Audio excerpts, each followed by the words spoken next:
শেখ হাসিনা বলেছিল জিয়াউর রহমানের কবর আমি রাখবো না। শেখ মুজিবুর রহমান আপনিও তো পাকিস্তানের দালাল ছিলেন। আপনি তো বাংলাদেশে স্বাধীনতা কোনোদিনও চান না।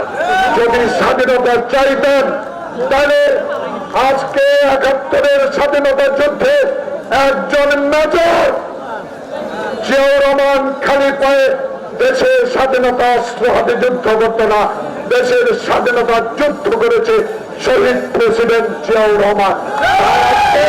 দৃষ্টি আসছে, আমি দেখা দিয়া আপনাকে অনুরোধ করব, আমার অনুরোধ শেষ, দেশে নির্বাচন ডিক্লার করেছে।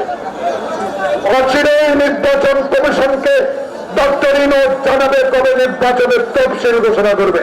আসুন সকল ভেদাভেদ ভুলে যায়, তারেক রহমান যাকে নমিনেশন দেয় তার পক্ষে কাজ করে আগামীতে রাষ্ট্রপতি না প্রধানমন্ত্রী নির্বাচিত। যে শেখ হাসিনা, যে ওবায়দুল কাদের, যে বাংলাদেশের আওয়ামী লীগের নেতারা আমার মায়ের বুক খালি করেছে, নোয়াখালীতে আমার ছাত্র দল, যুব দল, শ্রমিক দল, স্বেচ্ছাসেবক দল, বিএনপি যাদের মায়ের বুক খালি করেছে, যারা জুলাই আগস্টে অগণিত লোককে নির্মমভাবে নির্যাতন করেছে। বান্ডেল থাকলে প্রতি সেনমানিতে টাকা বাঁচবে। বিকাশ সেনমানি বান্ডেল কিনে জিতুন প্রতি লেনদেনে। যে মুগ্ধ ছাত্র দলের ওয়াসিফ এবং খোকা রাজনীতি দিয়ে বাংলাদেশে আজকে শক্তি সাহস নিয়ে স্লোগান দিয়ে যারা আজকের এই প্রেস ক্লাবের সমাবেশে উপস্থিত হয়েছেন, তাদেরকে যে আত্মদান, সেই আত্মদানের প্রতি শ্রদ্ধা জানিয়ে আজকে আমাদের প্রিয় নেতা তারেক রহমানের স্ত্রী ডাক্তার জুবাইদের বাবার মৃত্যুবার্ষিকী আল্লাহর দরবারে আসরের নামাজের আগে আমরা সবাই দোয়া করব, আল্লাহ পাক যেন তার বেহেশতে নসিব করে।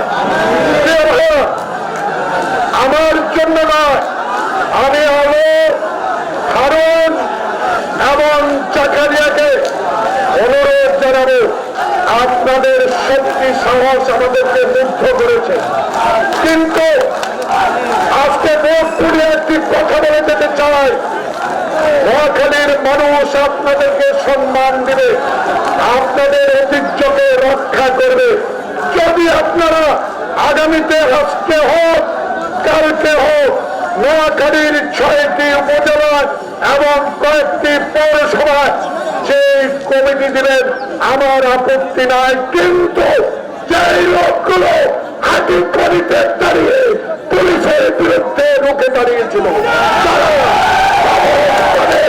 কাটিয়েছে, যারা বুকে পিঠে অত্যাচার সহ্য করেছে, যারা সেখানে এই 5টি কোর্টে হাজিরা দিতে এসে না খেয়ে জীবন ধারণ করেছে, তাদের প্রতি আপনাকে লক্ষ্য রাখতে হবে।